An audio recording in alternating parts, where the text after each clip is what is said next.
ketika baginda merangkul ya, dijilat-jilat badannya, diangkat apa ininya, terus wanita itu nggak suka ternyata. Apalagi sampai mengatakan, serahkanlah dirimu untukku. Lalu wanita itu marah, apakah seorang permaisuri akan menyerahkan dirinya kepada gembel sambil dipegang-pegang, diremes-remes? Ya marahlah ya. Maka beliau menyuruh Abu Uzaid untuk mempersiapkan bekal untuk wanita itu, kemudian memberikan 2 helai pakaian dari katun. Nah, seperti itu ya. Ini udah terjawabkan nih, menyerahkan diri. Lalu satu lagi nih saya tunjukkan ya. Ini nanti setelah itu ke tafsir ya, di dalam Bukhari 4721 ya, betul ya.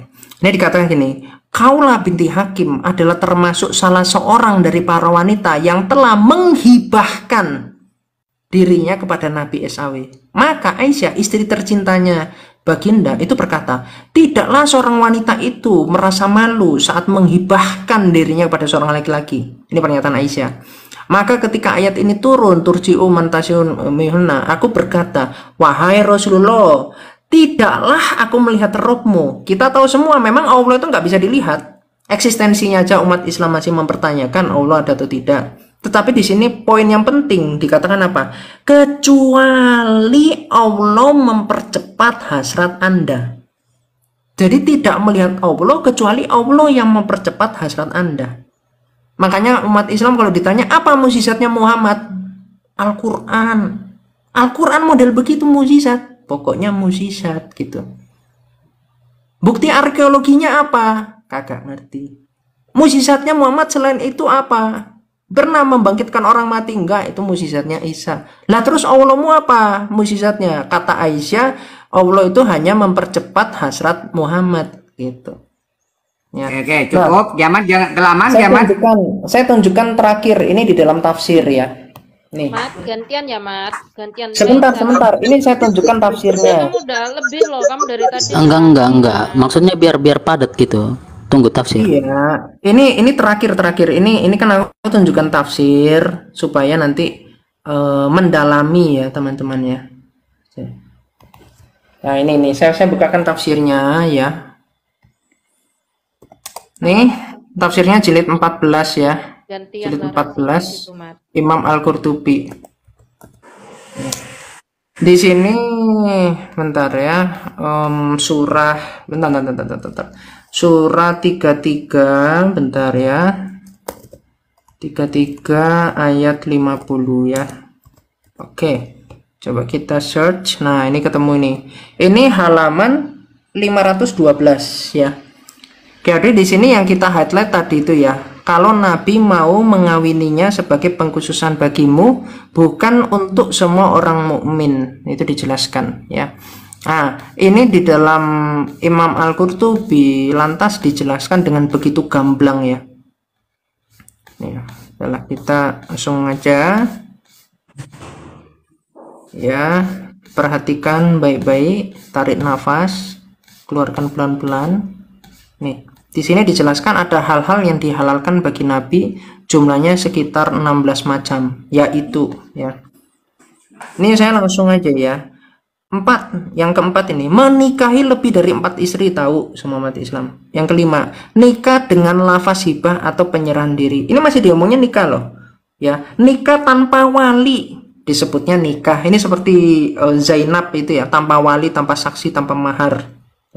Lalu nikah tanpa memberi mahar, nikah dalam keadaan berihram, subhanallah ya, berihram bisa menikah.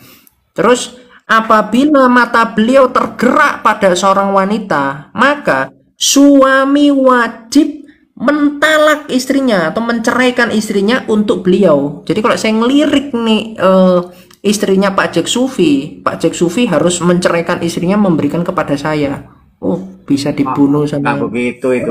Banyak ini saya kalau kayak gitu. Nggak begitu itu.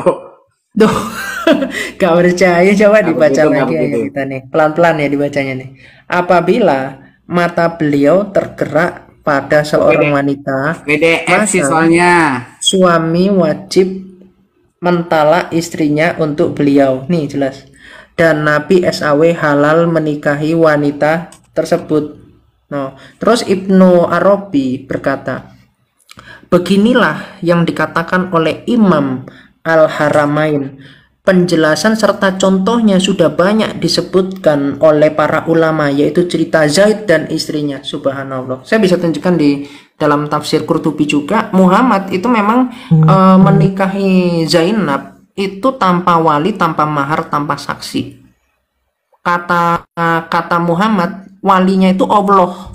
Allah yang pakai peci, Allah yang saya nikahkan Muhammad dengan Zainab, begitu loh. Ini kan suatu hal yang mistis, suatu hal kumpul kebo yang syariah gitu, seakan-akan dijadikan ayat, dijadikan pemahaman. Itu Al-Ahzab 37. Jadi Pak, tadi bicara tentang penyerahan diri, saya sudah buktikan di sini jelas penyerahan diri atau menghibahkan diri, itu lebih tepatnya, ya. Sebenarnya nggak salah, menghibahkan diri juga nggak salah. Dan itu di sini dikatakan ini Nggak masalah Kiamat. tanpa mahar. Loh kalau gitu nggak ada dong namanya. Enggak, tadi Makanya kan saya juga bilang, disebutkan dalam Al-Quran bahwa memang ada perempuan mukmin yang menghibahkan diri kepada Nabi saya kan tadi Muhammad. bilang ini memang jenis kawinnya kan lain kan, bener nggak? Karena kawinnya Muhammad dengan kawinnya orang Islam itu berbeda. Makanya kalau Bapak baca nih di dalam pembahasan surah Al-Ahzab ayat 37 di dalam ulama Anda ya, Imam Al-Qurtubi, itu dijelaskan di situ. Tanpa wali, tanpa saksi, tanpa mahar. Kalau mahar enggak, pasti itu udah jelas disebutkan. Oh, kalau mahar itu tak tunjukkan aja, Pak. Gini. Tak Iya. tunjukkan aja. Jadi biar kita Itu nggak ada, semua disebutkan mahar itu. Oke. Ya, nggak apa-apa. Aku tunjukkan kitabnya aja lah. Nih ya, Al-Ahzab 37 nih ya. Saya tunjukkan. Ini yang pakai pakaian seksi itu, bentar. Nih, begini ya, umat Islam itu harus belajar. Kalau baru dengar kata Ustadz mah, Pak Ustadz yang debat sama saya. Kalau jemaahnya nggak ngerti, aduh. Ya nggak apa-apa, makanya saya undang, kan saya pengen belajar juga sama Kiamat. Iya nggak? Iya. Oke, ini ya, halaman 482 ya. Jangan minder sama terjemahan ya. Karena mau bagaimanapun ketika kita membaca terjemahan itu lebih cepat. Ya. Kalau baca Arab itu satu-satu apa masih bingung-bingung, yakin nggak yakin. Dah lah, ulama ini udah hebat ya. Oke, intinya udah kebanyakan nih Kiamat. Ini bentar. Jadi nggak ada kesempatan yang lain. Dibukain capek-capek, masa nggak tak bacakan nih. Nabi SAW pun mencampuri Zainab tanpa izin siapapun lagi. Tidak ada pembaruan akad, tidak ada pernyataan mahar. Lihat yang nggak ada pernyataan mahar ya. Dan itu apa? Hadis atau apa itu? Apapun. Itu hadis atau apa? Bentar, ini kan Itu hadis apa dijelaskan di ayat? dalam, ini kan dijelaskan di dalam tafsirnya. Ini loh, nih keempat nih. Ini menurut Imam Al-Qurtubi loh. Oh, tafsir. Loh ya memang di ayatnya ada di situ mahar apa segala macam, nggak ada. Karena memang di situ memang jelas bahwa Enggak. memang langsung. Tadi ada kata mahar di situ. Bentar Pak, ini belum nih. Tidak ada apapun yang menjadi syarat dan kewajiban yang diisyaratkan kepada kaum muslimin pada umumnya. Jadi Muhammad ini nggak umum. Kalau dibilang tadi kok ada diskriminasi, loh memang diskriminasi, bahkan diskriminasinya ini bukan lagi hal-hal yang normal. Ya, nggak Tapi apa-apa. hal-hal yang menurut orang awam, menurut umat Islam itu zina, bagi baginda Host, aku protes host. Oke. Protesnya gini. Tadi 2 pertanyaanku itu nggak dijawab sama Kiamat dan dibalikin ke ini pemula. ada Kan cuma bukti, bertanya. nggak boleh ditiru. Iya kan. Nah, karena 2 pertanyaan saya tidak dijawab sama Kiamat. Jadi Saya izin silakan. turun. Izin turun Oke, host. bentar. Tadi sama kawan saya Tiba-tiba Kusantri ngomong, Deso saya diminta turun. Ya lanjut. Saya turun dulu. Assalamualaikum. Bentar, Bu Zaid. Bentar ya. Ini. Lihat. Di sini dikatakan bahwa ini adalah kekhususan yang dimiliki oleh Nabi SAW seorang, tidak ada yang boleh menirunya lagi. Sedangkan di dalam Al-Ahzab ayat 21 dikatakan Muhammad adalah suri teladan bagimu. Tapi teladan yang tidak boleh ditiru menurut kesepakatan para ulama dan seluruh kaum muslimin dari dulu hingga sekarang. Nah, silakan, udah beres. Close. Oke. Salam. Oke. Silakan kalau mau dijelaskan. Oke, silakan siapa yang menanggapin? Oke, Dari luar biasa ini kiamat ini. Terlalu lama cuma Pak Yai, terlalu lama waktunya. Iya, tadi dia kan pengen Namanya juga ilmu. Gak apa-apa, Sebenarnya gak apa-apa, silakan. bagus Sekarang kiamat pemaparannya. kesempatan mendengar ya, kiamat ya, giliran mendengar ya. Boleh kiamat? Boleh. Saya udah Oke, selesai. siapa yang mau Silakan. menanggapi duluan? Yang menanggapi duluan siapa? Silakan. Yang menanggapi duluan siapa? Yang percaya sama yang dibawain kiamat tadi, yang mau menanggapi. Bang Faisal kemana? Ini Bang Faisal. udah nggak percaya sama penafsir. Memang nggak bisa dibantah itu, memang nggak bisa dibantah, memang itu kekhususannya. Saya Artinya nggak waktu mau. waktu mondok pun kayak gitu baca, memang nggak bisa dibantah, memang kayak gitu. Khusus untuk Muhammad itu, memang nggak bisa dibantah. Itu khusus Itu itu untuk datanya, Muhammad ya. itu. Datanya Tanpa lengkap tadi mahar, Bapak. tanpa nikah, tanpa saksi, memang iya. Itu khusus itu loh. Makanya jangan takut murtad. Baca hadis, baca asbabun nuzul, baca tafsir. Bang Tausia, bentar. Kita juga hargai mereka lah. Jadi gini, biarkan mereka yang menjawab. Maksud saya gini, tadi kan Bang Muhammad sudah mengatakan, yang mengimani hal itu ya silahkan menanggapi. Ya silahkan Bang Seras kayak menanggapi atau Bang Faisal kan silakan. Tanggapin aja. Silakan Bang Faisal, Bang Faisal dulu, Bang Faisal dulu. Aduh, 2024 loh. Masih percaya Apaan sih Muhammad kamu Nabi. Tausia, diem kamu belum kirim. Kamu nanggapin atau enggak? Orang udah murtad kok Pak Kiai. Tosia ini kan dulu kan dia ini apa Udah juara murtad. Ya wes kalau udah juara murtad para lah. santri ini. Ya Santri udah wes, terbaik. gak apa-apa. Kelasnya Ya, udah yaudah, ulang. gimana, Bang? Mas Faisal mau nanggapin nggak? Oke, terima kasih. Assalamualaikum warahmatullahi wabarakatuh. Mute semua ya. Ini pertanyaan yang luar biasa sebenarnya dari kiamat, baik tanggapannya maupun komentar dan referensi-referensi yang dikeluarkan ya. Cuma terlalu lama sehingga yang lain ini banyak yang lupa kayaknya keterangannya ya. Ini kita kembali kepada topik Al-Ahzab ini Pak Yai ya. Ya betul. Al-Ahzab 50.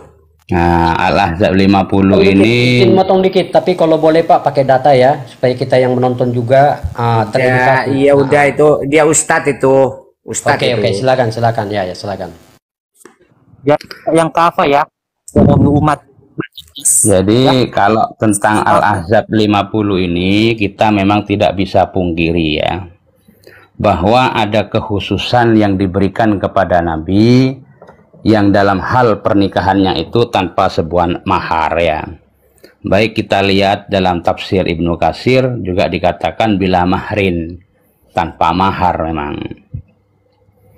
Itu tafsir ya.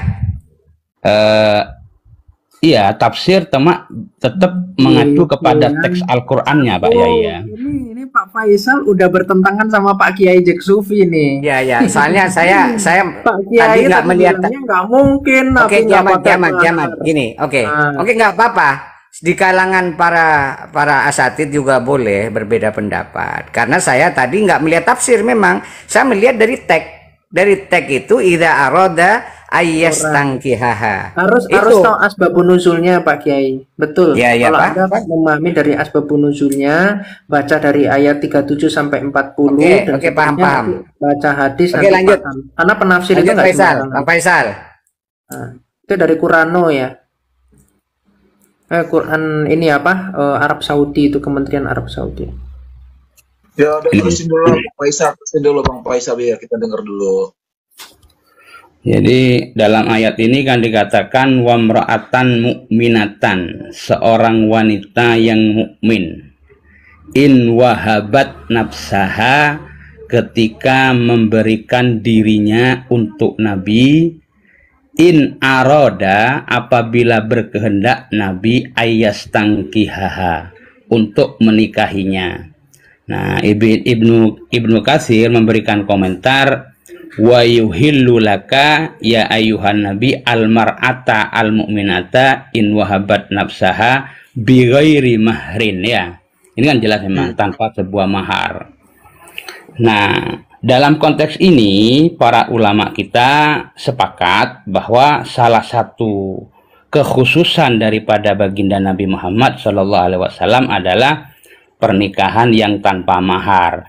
Nah, ini salah satunya, ya. Ini salah satunya. Tapi ayat yang sebelumnya jelas Al-Qur'an mengatakan wa azwajuha ya ayuhan nabi inna ahlalnaka azwajaka allati ataita ujurahunna. Itu jelas. Jadi kalau pernikahan pakai mahar juga ada, tetapi juga ada bentuk sebuah pernikahan untuk Nabi yang memang diberikan prioritas oleh Allah tanpa sebuah mahar. Saya kira itu kalau jawaban saya. Terus apa kemuskilannya kira-kira ketika memang ini diberikan kekhususan dari Allah Subhanahu wa taala kepada Nabi Muhammad?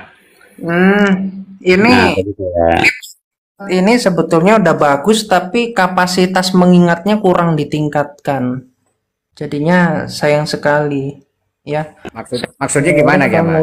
Maksudnya udah kafah, udah jujur. Memang betul itu. Salah satunya itu nikah tanpa mahar. Itu kelebihan Muhammad. Kecil doang yang diiyakan. Jadi ya ini aja Bro Tausia kan katam lah hal yang tadi saya jelaskan itu. Bisa dini saya pengen baca buku aja lah saya. Gak, sebentar, lanjutkan dulu. Kemuskilannya apa katanya tadi? Ya itu. Nah, yang ditanya itu kemuskilannya apa kalau dia diberikan keistimewaan khusus? Kita meyakini bahwa di ayat Al-Quran itu ada ayat yang namanya muhkamat dan ayat mutasyabihat. Nah, ini dalam konteks ini, dalam keyakinan saya adalah ayat muhkamat.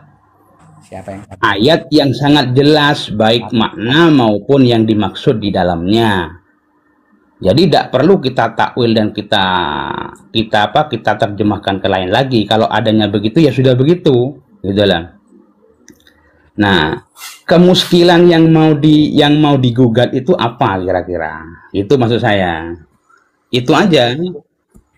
Oke lah. Ya wis, itu aja tadi kan aku udah narasi panjang ya. Jadi untuk yang paham aja, kalau yang mungkin agak ini pelupa atau apa biasakan nulis gitu. Kecuali kalau memang ingatannya itu tajam gitu, poin-poinnya itu dipahami. Karena saya ini berpikir itu apa ya, maksudnya hal-hal itu kompleks. Jadi oh ini dikaitkan ini nggak cuma 1 2 selesai atau cuma 1 doang selesai. Enggak, bisa sampai 5 sampai 6 kalau yang denger itu kurang pinter dikit gitu aja. Nggak paham pasti. Gitu. Cuman nggak apa-apa. Tapi kan tafsir itu bisa berbeda pendapat. Tafsir bisa berbeda pendapat. Kamu nggak ada ilmunya, betul. Kamu nggak ada ilmunya. Tafsir tidak mutlak harus benar karena ini pendapat. Itu kan ulama yang buat loh. Itu kan ulama yang buat. Iya, tetapi kan tetap itu pendapat tidak mutlak benar. Kalau memang ini harus memang diperbolehkan tanpa mahar, maka di ayat Al-Quran ini Alia, jangan rotos dulu, jangan rotos dulu. Aku tanya, emang di Al-Quran boleh berdiri tanpa tafsir hadis? Kalau memang di sini boleh tanpa mahar, Alia, jangan kejang-kejang Alia. Ini 2024 loh. Masih percaya Muhammad Nabi. Malas kamu membaca hadis. Sebentar. Kalau memang jangan keluarkan, nanti saya jelaskan. Aku mau penuh. Sebentar Alia. Kalau memang ada yang tidak sepakat dengan data yang saya kemukakan tadi, coba literasinya di mana gitu aja. Kira-kira ulama mana yang mengatakan bahwa itu tanpa mahar diperbolehkan untuk Nabi, coba? Tafsir itu kan pendapat seorang ulama. Belum tentu bisa mutlak Ya benar wes, yang begini dimaksud aja kalau mau bantah dari gampang Allah. Alia. Saya minta Kalau dalilnya memang ada, Baginda menikahi Zainab itu pakai mahar. Coba kasih dalilnya. Gak apa-apa pernyataan ulama iya pun memang saya itu terima. langsung karena Di itu mana? langsung ayat Tunjukkan Allah Alia. yang Aduh, kalau kayak begitu memerintahkan. mah sama Tunjukkan dulu aja. Kamu Alia dulu. dan aja Berbeda, dalilnya berbeda. yang nikah pakai mahar. Berbeda kalau Zainab itu memang langsung Ya, perintah ya dari kan Allah Betul, menyebut dulu tanpa ya. mahar. betul Tetapi itu tanpa Kawan-kawan mahar, semua, bodoh. shalom dan berkati kalau ya. di ayat Semoga ini, Kamu kalau jadi memang hidayah nanti dari dulu Tuhan coba saya Yesus itu bicara melingkupi gantian. kalian ya. Amin. Kasih kesempatan Ya dulu gantian dong. coba saya Tadi kan bicara. kita dengerin Amin, Bang kiamat Kiamat, amin. panjang. Yang lain Jadi diem dulu Iya, sekarang dong. Nggak apa-apa dong, hak baterai perempuan saya ini nih. 1%. Hak ya perempuan. 1% mau gini habis Pak nanti. Ustadz. Nggak maksudnya gini Mau Alia. habis baterai saya, Bentar, tolong bentar, saya bentar. dulu. Tunggu dulu Alia. Kami juga kalau cuman hanya mendengarkan hanya semua sebatas asumsi, ya buat apa? Ya kalau memang kamu bisa buktikan datanya, Nabi Muhammad itu menikahi si Zainab pakai mahar, ya is okay. Ya tunjukkan aja dalilnya kan gitu. Jadi kita Kalau gini loh, Zainab dari memang tadi kan tanpa gini. mahar, karena Enggak Zainab gini juga loh, para narasumber berbeda. kita ini kan saudara, Betul, betul. bentar Nikah dulu tanpa lah Alia. mahar. Itulah contohnya. Maksudnya gini loh, Apa kamu tadi bantah? kan, ya gini Alia, kalau memang kamu bisa membantah yang tadi, ya silakan tunjuk datanya. Kami is okay. Kalau memang data yang ada, ya kami nggak bisa Masih menolak. terpental. Kiamat belum mendengar sekarang nanti. Kalau dia udah masuk. Iya, di sini gini loh, yang ditampilkan Pak Kiamat Nggak apa-apa, tadi, jelaskan aja dulu Alia. Pak Faisal kan Jelaskan juga dulu. kan menjelaskan tadi. Jadi Mungkin dikasih searah waktu loh. gitu per 3 menit supaya selesai. Oke, sekarang pakai waktu udah. Supaya saya juga dari jurusan tafsir Al-Quran bisa jelaskan konsepnya. Oke, biar enak udah. Silakan. Loh, saya lagi nih. Iya. Ya, Her. Jadi sebagaimana yang sudah saya jelaskan tadi, sesuai dengan pengetahuan dan yang saya baca, secara tekstual Al-Quran juga mengatakan bahwa in wahabat nafsaha, apabila ada seorang wanita mukmin yang menyerahkan, artinya merelakan dirinya untuk dinikahi oleh Nabi, maka Nabi pun boleh menikahi tanpa sebuah mahar. Karena kalimatnya wahabat ya. Wahabat itu artinya yang mengasihkan. Kenapa dikatakan wahabat tanpa sebuah mahar? Karena yang menggunakan mahar sudah disebutkan di awal ayat tadi, bahwa dihalalkan bagi Nabi untuk menikahi istri-istrinya yang telah dikasih mahar. Nah, artinya sudah satu poin. Poin kedua, juga dihalalkan bagi seorang Nabi ketika ada seorang wanita mukminah yang ingin memasrahkan dirinya untuk dinikahi oleh Nabi, maka Nabi pun boleh menikahi tanpa sebuah mahar. Lebih-lebih ditegaskan dalam ayat sesudahnya, min dunil mukminin, artinya ini adalah kekhususan yang dimiliki oleh baginda Nabi Muhammad SAW daripada Allah Subhanahu wa Ta'ala. Saya kira itu dulu untuk dari saya, Pak Yai, cukup.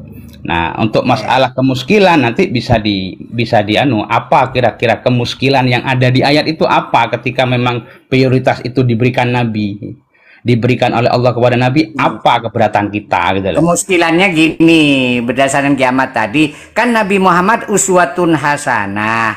Gitu. Itu tadi. Betul. Jadi uswatun hasanah itu tapi kan tidak berkaitan dengan ayat ini, Pak Yai. Jadi ayat ini terpisah dengan ayat yang itu. Nah, uswatun hasanah untuk Nabi dalam pernikahan itu ada untuk orang-orang mukmin, ada dalam ayat yang lain. Fankihu ma tabalakum minan nikah famastamta'tum bihinna fa'atuhunna ujurahunna bil ma'ruf faridatan minallah. Itu kan banyak ayat-ayat Al-Qur'an yang berhubungan dengan selain dari Nabi Muhammad untuk memberikan mahar, begitu. Nah, itu bentuk uswah Nabi yang di dalam Al-Qur'an, sebagaimana yang disabdakan oleh Rasulullah dalam riwayat Aisyah, kanat khuluquhu Al-Qur'an, ada akhlaknya Nabi itu adalah Al-Qur'an. Artinya apa? Apa yang ada di Al-Qur'an itulah akhlak Rasulullah, begitu. Nah, kalau ada yang keberatan, ya biasa, namanya orang keberatan kan biasa saja, Pak Yai. Emang kita pikirin kan gitu aja, Pak Yai. Oke.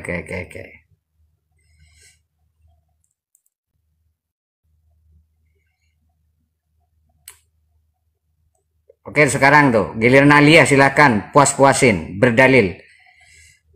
Iya, kalau tafsir itu tidak mutlak benar dari Allah. Itu adalah pendapat ulama.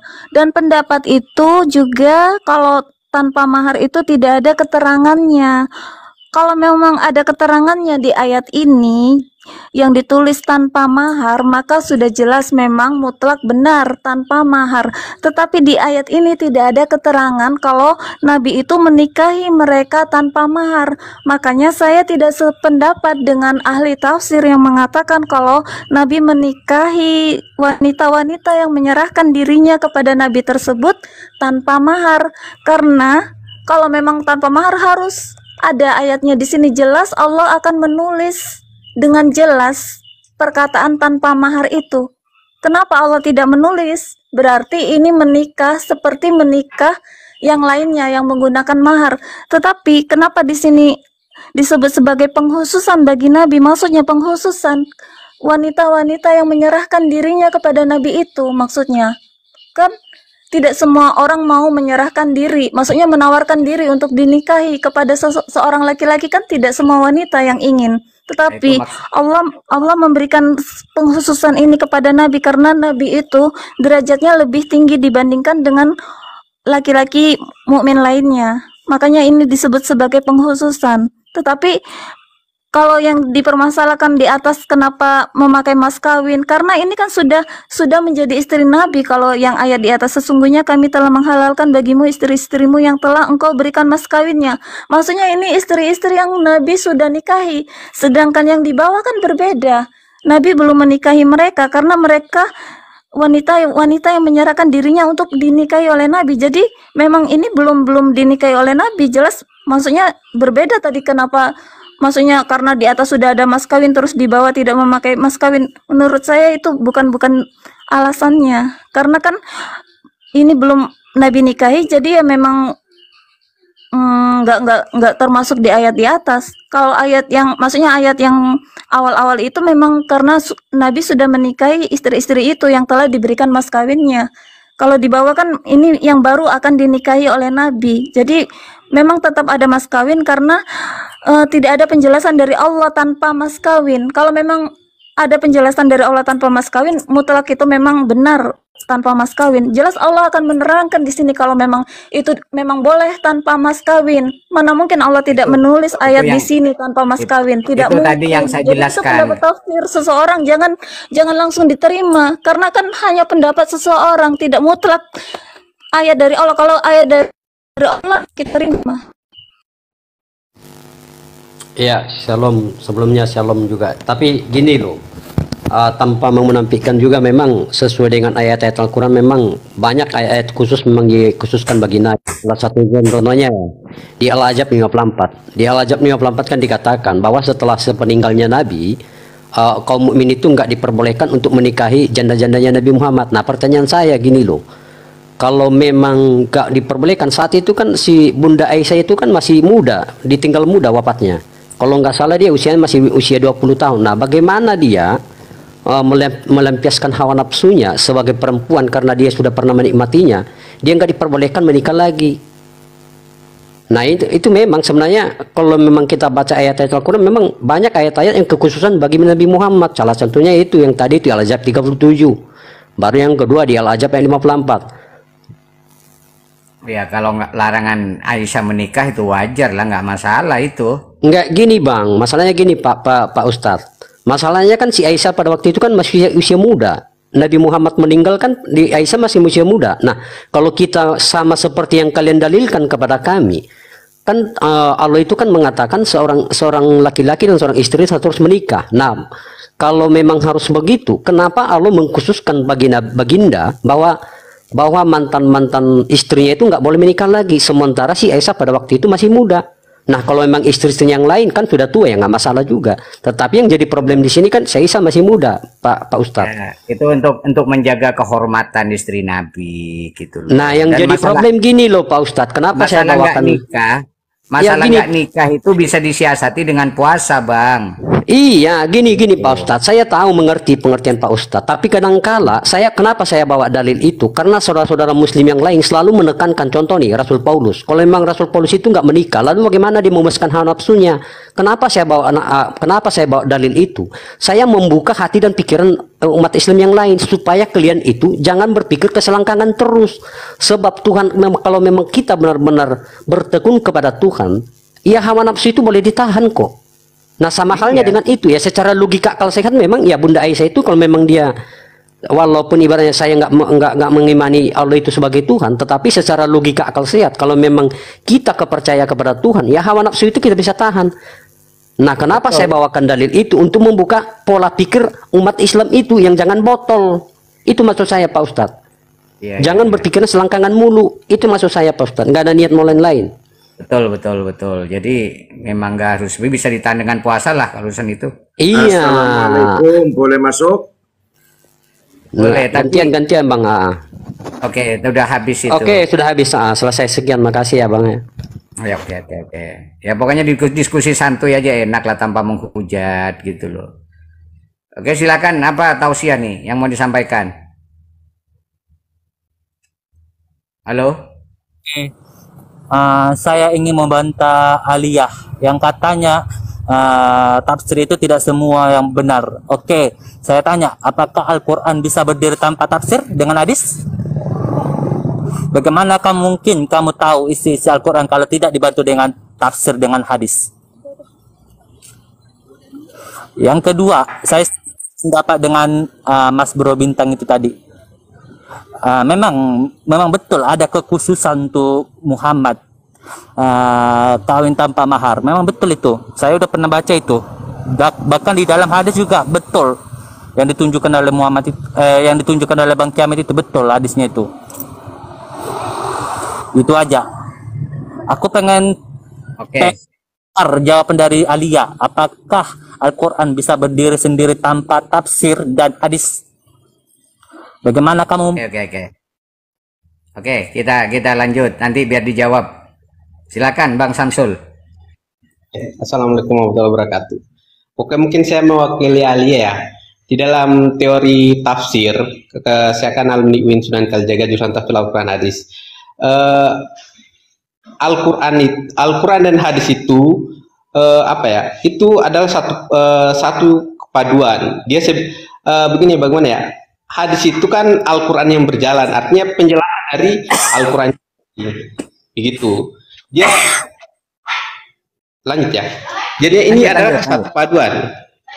Jadinya kalau Anda menanyakan tadi tafsir itu kan kebenaran intersubjektif. Dia bukan kebenaran objektif. Kenapa? Karena pengetahuan ulama-ulama, para sahabat itu pengetahuan yang dia miliki berupa hadis-hadis yang dia dapat, itulah yang dia jelaskan. Ini kan untuk menjelaskan apa-apa yang belum dipahami orang-orang yang belum ketemu Rasulullah SAW pada saat itu. Jadi dijelaskan. Itulah fungsi tafsir. Tapi ada juga yang ada juga yang dalam penafsiran itu kurang bahasanya itu kurang 100%. Jadinya ada lagi penafsiran yang lain gitu. Maka di dalam ilmu tafsir itu namanya tafsir itu dia kebenaran intersubjektif. Dia tidak bisa masuk kebenaran objektif, karena kebenaran objektif itu berarti kita langsung dijelaskan oleh Allah Subhanahu wa taala. Kan kita hanya dijelaskan oleh Rasulullah SAW Al-Quran itu. Itu pertama. Kedua, poin pertama yang jadinya tentang hadis. Saya masuk tentang hadis ya. Begini, tidak semua hadis itu sahih. Dan tidak semua hadis sahih itu juga benar. Artinya begini, salah satu hadis sahih syaratnya sahih. Pertama, hadisnya mutawatir. Itu syarat utama. Kedua, dia tidak bertentangan dengan Al-Quran. Tadi kita sudah dijelaskan data yang anggap saya data itu biar kalau saya lihat data yang diberikan ini kiamat itu. Kalau anak UIN bilang diambil saja di tong sampah gitu kan baru dibilang ini data. Ingat hukum metodologi dalam sahih hadis itu dia tetap tidak bertentangan dengan Al-Quran. Mau hadisnya Bukhari, Muslim, siapapun, kalau itu hadis dia bertentangan dengan Al-Quran, maka hadis itu tertolak karena dasarnya fungsinya hadis itu menjelaskan Al-Quran, dia tidak bisa bertentangan. Maka dari itu tadi dia jelaskan gini-gini sahih. Kalau memang penjelasan itu ada bertentangan, maka hadis itu dia harus tertolak, karena tidak mungkin antara hadis dan hadis dia bertentangan dengan Al-Quran. Pada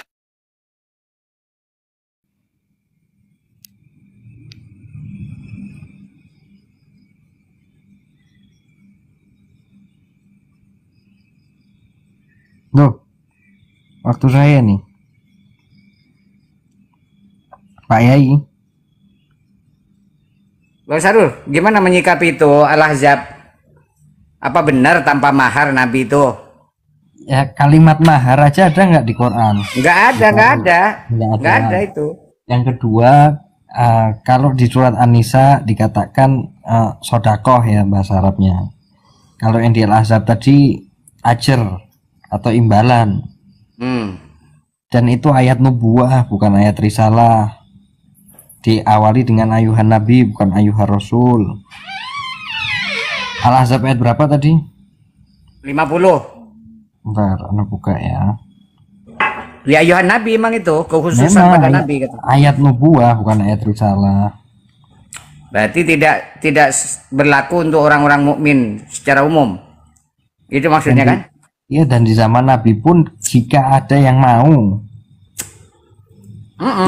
itu ditakrif aja nanti Pak Yai. Di situ ada ayat berapa tadi? 50 Al-Ahzab. Bentar, Al-Ahzab anak buka ya.